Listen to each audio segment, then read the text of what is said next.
രാമായണ മാസം പകുതി പിന്നിട്ടതോടെ നാലമ്പല ദർശനത്തിന് തിരക്കേറി.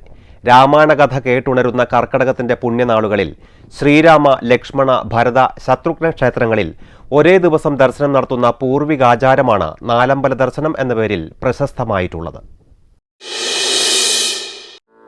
ശ്രീരാമ രാമ രാമ ശ്രീരാമചന്ദ്ര ജയ ശ്രീരാമ രാമ രാമ ശ്രീരാമഭദ്ര ജയ. കർക്കടകത്തിൽ ഉച്ചപൂജയ്ക്ക് മുൻപ് രാമ, ലക്ഷ്മണ, ഭരത, ശത്രുഘ്ന ക്ഷേത്രങ്ങളിൽ ദർശനം നടത്തുന്നത് ദോഷപരിഹാരത്തിനും ഇഷ്ടസന്താനലബ്ധിക്കും ഉത്തമമാണെന്നാണ് വിശ്വാസം. തൃപ്രയാർ ശ്രീരാമക്ഷേത്രം, ഇരിഞ്ഞാലക്കുട കൂടൽമാണിക്യം ഭരതക്ഷേത്രം, മൂഴിക്കുളം ലക്ഷ്മണ ക്ഷേത്രം, പായമ്മേൽ ശത്രുഘ്ന ക്ഷേത്രം എന്നിവിടങ്ങളിലെ ദർശനമാണ് കർക്കടകത്തിൽ പുണ്യമായി കരുതുന്നത്.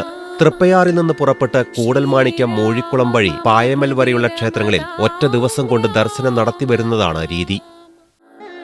ശ്രീരാഘവാത്മാ രാമ ശ്രീരാമ രമാപതേ ശ്രീരാമ രമണീയ വിഗ്രഹ നമോസ്തുതേ. തൃപ്പയാർ ക്ഷേത്രത്തിൽ ഹനുമാനെ തൊഴുത് ശ്രീരാമന്റെ നിർമ്മാല്യ ദർശനത്തോടെയാണ് നാലമ്പല തീർത്ഥാടനം തുടങ്ങുന്നത്. തൃപ്പയാർ ക്ഷേത്രത്തിൽ പുലർച്ചെ 3-ന് ദർശനം തുടങ്ങും.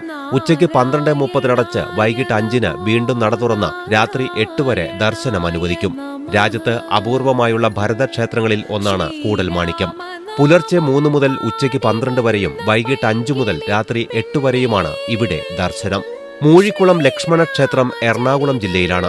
വെള്ളാങ്ങല്ലൂർ അന്നമനട വഴിയാണ് മൂഴിക്കുളത്തെത്തുക. ഇവിടെ പുലർച്ചെ 4-നാണ് ദർശനം തുടങ്ങുന്നത്. 11 വരെ തുടരും. വൈകിട്ട് 5 മുതൽ 8 വരെയുണ്ട്. മൂഴിക്കുളത്ത് തൊഴുത് തിരിച്ച് ഇരിഞ്ഞാലക്കുടയ്ക്കടുത്തുള്ള പായമൽ ശത്രുഘ്ന ക്ഷേത്രത്തിൽ എത്തുന്നതാണ് നാലമ്പല ദർശനക്രമം. കൂടൽമാണിക്യം, മൂഴിക്കുളം ക്ഷേത്രങ്ങളിൽ ഉഷപൂജ തൊഴാനും പായമൽ ക്ഷേത്രത്തിൽ ഉച്ചപൂജ തൊഴാനും എത്തുന്നതാണ് രീതി. ന്യൂസ് ഡെസ്ക്, ജീവൻ.